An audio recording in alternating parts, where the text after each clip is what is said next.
नाजरीन, ज़राअत को किसी भी मुल्क की मईशत की रीढ़ की हड्डी समझा जाता है। ज़राअत वो शोबा है जो कि किसी भी मुल्क को उसके माशी बदहाली से बचा सकता है। लेकिन बदकिस्मती से पाकिस्तान में बाकी तमाम तर शोबाजात की तरह ज़राअत भी हुकूमती बेतोजही का शिकार है और हमारे किसान जो कि तकरीबन पाकिस्तान का सबसे बड़ा हिस्सा है, सबसे बड़ा तबका है, वो इंतहाई मायूस हो चुका है क्योंकि पंजाब हुकूमत ने उनकी गंदम की कीमत उनको नहीं दी है और गंदम की जो कीमत है वो इंतहाई कम लगाई है और उनकी जो मेहनत और पसीने की कमाई थी वो उन तक जब नहीं पहुंची तो वो अपने ही जो प्रोफेशन है उससे इंतहाई मायूस और अफसुर्दा हो चुके हैं। तो ऐसे में इस सारे बहरान का एक पायदार हल निकालना इंतहाई जरूरी है और ऐसे में जब मिडल ईस्ट मशरिक वुस्ता के अंदर जो जंग है वो छिड़ चुकी है तो पाकिस्तान के लिए एक बहुत बड़ी जो अपॉर्चुनिटी है वो पेश की गई है। इसका एक हल पेश किया गया है जिसके तहत ना सिर्फ पाकिस्तान जो अपनी 4 से 5 अरब डॉलर्स की दरामदात हैं उनसे जान छुड़वा सकता है, अपनी 4 से 5 अरब डॉलर्स की बचत कर सकता है, बल्कि पाकिस्तान के जो किसान हैं उनको भी खुशहाल किया जा सकता है। और इसके बाद जब ये तमाम तर सूरत हाल बन जाएगी तो हम जो अपनी काश्त की गई ये चीज है जिसकी मैं बात करने वाला हूं, हम लोग दूसरे मुमालिक को एक्सपोर्ट भी कर सकते हैं क्योंकि इसकी मांग इस वक्त जो इस खित्ते के अंदर है वो बहुत ज्यादा बढ़ चुकी है। मैं किन फलों की बात कर रहा हूं आज की इस वीडियो में हम डिस्कस करने वाले हैं और इससे कैसे ना सिर्फ पाकिस्तान अपनी दरामदात कम कर सकता है बल्कि अपनी जो जरूरियात है उनको पूरा करने के बाद जो अपनी बरामदात है उनके अंदर भी बहुत ज्यादा इजाफा कर सकता है। एक अपॉर्चुनिटी ऐसी पैदा हो चुकी है जिसके बारे में आज की वीडियो में डिस्कस करेंगे, लेकिन उससे पहले हमारी आपसे 10 बसा गुजारिश है कि हमारे इस चैनल को लाइक कीजिए, सब्सक्राइब कीजिए और बेल आइकन को लाजमी दबाइए ताकि हर नई आने वाली वीडियो आप तक बर वक्त पहुंच सके। तो दोस्तों, गंदम की ये वाला जो मसला पैदा हुआ है ये कोई नया नहीं है। ये मसला हर साल जो है वो पंजाब के अंदर हमारे जो किसान हैं उनको देखने को मिलता ही मिलता है। जब पंजाब हुकूमत उनसे उनकी जो लागत आई है उसके मुताबिक कीमत उनको नहीं देती है तो फिर उसके बाद उनको आड़तियों के पास जाना पड़ता है, ओपन मार्केट का रुख करना पड़ता है और उसके अंदर उनको बहुत ज्यादा नुकसान होता है। मतलब इस दफा तो हद ही हो गई कि एक लार्ज पिज्जे की कीमत के मुताबिक जो एक मन जो गंदम है वो खरीदने का जो फैसला है वो हमारी हुकूमत ने किया और किसान को वो कीमत दी गई जो कि एक अच्छे ब्रांड के लार्ज पिज्जे की होती है। तो ये तो बहुत ही ज्यादा जो है वो काबिल रहम सूरत हाल बन चुकी है और हमारे जो किसान हैं वो बहुत ज्यादा मायूस हैं। तो ऐसे में एक तजवीज पेश की गई है और वो तजवीज ये है कि पाकिस्तान के किसान जो गंदम काश्त करते हैं उसकी जगह ओलिव काश्त करें। जी हाँ दोस्तों, जैतून के जो दरख्त हैं वो लगाए जाएं क्योंकि ये जैतून का जो सबसे बड़ा प्रोड्यूसर था, जहां पे सबसे ज्यादा जैतून के जो दरख्त हैं वो उगते थे, वो फलस्तीन था, इजराइल था, उसके बाद सीरिया था और उसके बाद सऊदी अरेबिया था। लेकिन सऊदी अरेबिया को निकाल के ये बाकी तमाम का जो ममालिक हैं इनके अंदर, मिडल ईस्ट के जो ममालिक हैं इनके अंदर बहुत ही ज्यादा इस वक्त जो कशीदगी है वो बढ़ चुकी है और एक जंगी सूरत हाल है। और जब जंगी सूरत हाल होती है तो तब जो आपकी तजारत है वो बहुत ज्यादा मुतासिर होती है। तो यूं ये तमाम तर जो ममालिक हैं वो अभी जो सप्लाई है वो पूरी नहीं कर पा रहे हैं और जो ओलिव ऑयल की मार्केट है उसके अंदर बहुत सारी स्पेस मौजूद है और जो इंपोर्टर्स थे ओलिव के वो इस वक्त कहां का रुख कर रहे हैं? वो रुख कर रहे हैं स्पेन का, वो रुख कर रहे हैं इटली का, वो रुख कर रहे हैं यूनान का, जो कि दुनिया के सबसे बड़े ओलिव जो है उसके ग्रो करने वाले ममालिक समझे जाते हैं। तो यूं पाकिस्तान के लिए एक अपॉर्चुनिटी यूं पैदा होती है कि पाकिस्तान के अंदर पंजाब, बलोचिस्तान और खैबर पख्तूनख्वा का जो मौसम है, जो क्लाइमेट है वो इस तरह से मौजू है ओलिव को उगाने के लिए, उनके दरख्त को उगाने के लिए कि पाकिस्तान जो है वो इससे अपनी एडिबल ऑयल की जो इंपोर्ट है उसको कट कर सकता है क्योंकि वो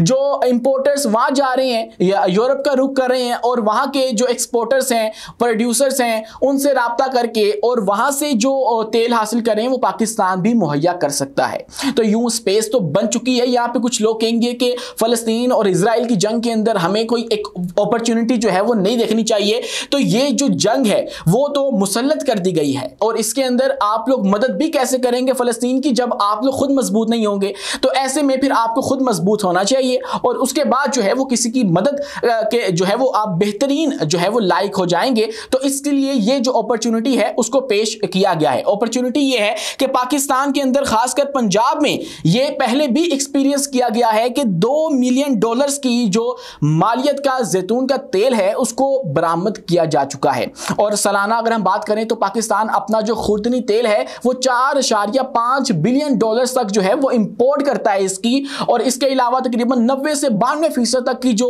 हिस्सा है हमारा खुर्दनी तेल का, वही तेल जो कि अमूमन हम घरों में इस्तेमाल करते हैं, कुकिंग ऑयल के तौर पे इस्तेमाल करते हैं, वो वाला तेल की मैं बात कर रहा हूं। तो वो हम लोग 90 से 92% तक जो है वो इंपोर्ट ही कर रहे होते हैं। पाकिस्तान के अंदर हालांकि इतना कमाल का इन्वायरमेंट मौजूद है जहां पे हम लोग इस ऑलिव ऑयल के जो ट्रीज है उनको उगाकर ये अपनी जरूरत को पूरी कर सकते हैं, बल्कि हम लोग दूसरे ममालिक को जो है वो एक्सपोर्ट भी कर सकते हैं। दोस्तों सूरत हाल ऐसी है कि ताजा तखमीनों के मुताबिक पाकिस्तान में अब तक 8 मिलियन से ज्यादा जो जैतून के दरख्त हैं वो लगाए जा चुके हैं। लेकिन जो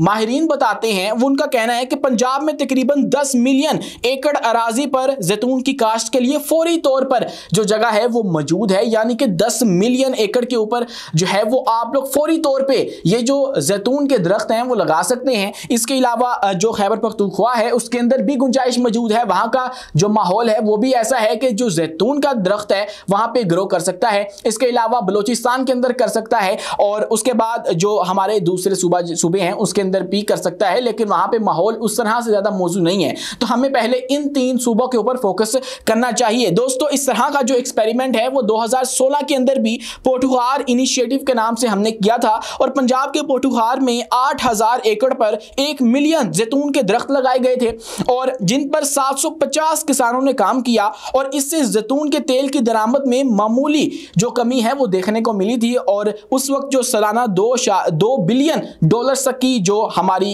इंपोर्ट थी उसके अंदर कमी जो है वो महसूस की गई थी। दोस्तों इसके अलावा जो पंजाब हुकूमत है उसने एक नए हदफ का ऐलान भी कर रखा है कि 2026 तक जो पंजाब है उसके अंदर 10 मिलियन एकड़ पर 50 मिलियन जैतून के दरख्त जो हैं वो लगाए जाएंगे और ये टारगेट सेट किया है पंजाब हुकूमत ने। और इससे होगा ये, एक तो हमारा जो माहौल है वो साफ हो जाएगा, उससे होगा ये कि जो दरख्त है आपको पता होगा कि वो कार्बन डाइऑक्साइड जो है वो कंज्यूम करते हैं और उसके बाद ऑक्सीजन जो है वो पैदा करते हैं। ये तो एक सिंपल सा फिनोमेना है और ये सबको पता है कि ये सब कुछ होता है जब हम प्लांट्स लगाते हैं। तो इससे अगर हम लोग दरख्तों के ऊपर शिफ्ट हो जाएंगे तो ये बहुत ज्यादा मकदार के अंदर जो कार्बन डाइऑक्साइड है वो हमारी कंज्यूम कर लेंगे एनवायरनमेंट से और यूं हमारी जो माहौलियाती आलूदगी है उससे भी हमारी जान छूट सकती है। और दूसरा जो हमारा किसान है वो इससे खुशहाल हो सकता है, क्योंकि अगर हम इसकी बात करें तो ये दरख्त पैदा कितनी देर में होता है, ये ग्रो कितनी देर में करता है। तो जैतून की जो छोटी बागबानी है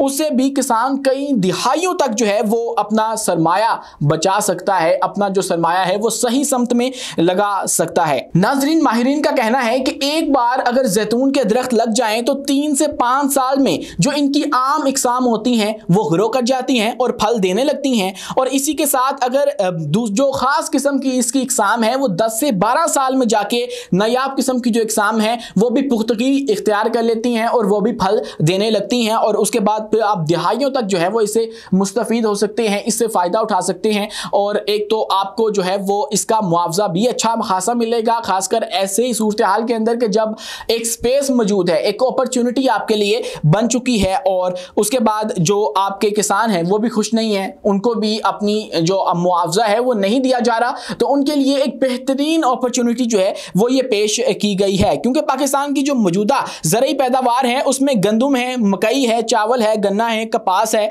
ये कलीदी हैसियत रखते हैं। लेकिन गुज़श्ता बरसों में दालें, प्याज, आलू, मिर्च और टमाटर जैसी अशियाई ज़रूरियात जो है वो भी उनकी कीमतों में भी काफ़ी इजाफा हुआ है, जिसने फसलों की माशी अहमियत में भी इजाफा किया है। दोस्तों ये तो थी एक अपॉर्चुनिटी, लेकिन रिसेंटली हमने एक और वीडियो बनाई थी और उसके अंदर एक और जो अपॉर्चुनिटी है वो आपके साथ शेयर की थी और वो थी पाम ऑयल की। दोस्तों जैसा कि मैंने आपको पहले बताया कि पाकिस्तान अपना जो एडिबल ऑयल है वो तकरीबन 90 से 92% तक जो है वो इंपोर्ट करता है। तो ऐसे में जो पाम ऑयल है वो भी खुर्दनी तेल के तौर पर जो है वो इस्तेमाल होता है। पूरी दुनिया के अंदर इसकी भी बहुत ज़्यादा डिमांड जो है वो मौजूद है। तो ऐसे में जब इंडोनेशिया आपका दोस्त है तो वहां पे इसकी बहुत ज़्यादा एक तो डिमांड भी है, क्योंकि गुज़श्ता बरसों में जो इंडोनेशिया है वो ये एक्सपोर्ट किया करता था और वो दुनिया का एक बड़ा एक्सपोर्टर था। लेकिन उसके बाद हुआ ऐसे कि वो इंपोर्ट करने की सूरत हाल में आ चुके हैं। वो क्या मसाइल हैं वो अलग बात है, लेकिन जो सूरत हाल अब ये है कि उसको भी इंपोर्ट करना पड़ता है और हमें भी इंपोर्ट करना पड़ता है। और हमारे आपस में बहुत सारे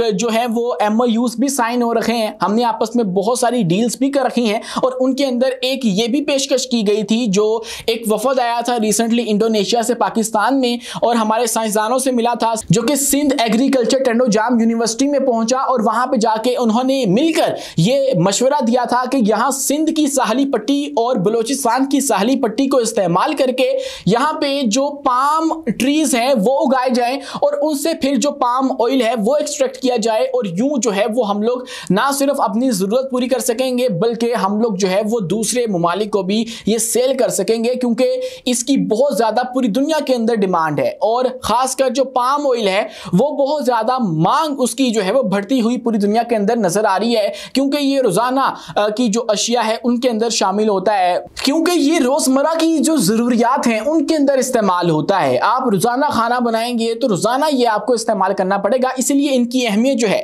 वो पूरी दुनिया के अंदर बहुत ज्यादा बढ़ चुकी है। तो यूं एक तो हम अपने किसानों को भी खुशहाल कर सकते हैं, उनके मसाइल का हल भी निकाल सकते हैं और दूसरा अपनी जो माशी सूरत हाल है वो भी बेहतर कर सकते हैं, सिर्फ इन दो तजावीज़ के ऊपर गौर करके, इनके ऊपर अमल करके। आज की वीडियो आपको कैसी लगी है कमेंट सेक्शन में अपनी राय से आगाह लाजमी कीजिएगा और वीडियो पसंद आने की सूरत में हमारे इस चैनल को लाइक कीजिए, सब्सक्राइब कीजिए और बेल आइकन को लाजमी दबा दीजिए ताकि हर नई आने वाली वीडियो आप तक बर वक्त पहुंच सके। शुक्रिया, अल्लाह हाफिज।